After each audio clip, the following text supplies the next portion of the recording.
worship is for God alone. Don't stop just being interested in yourself alone. Pass it on.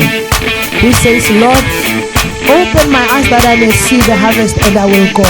God to go deep down, so that Lord, it can germinate and bring forth fruit. You harvest abundance. You harvest more.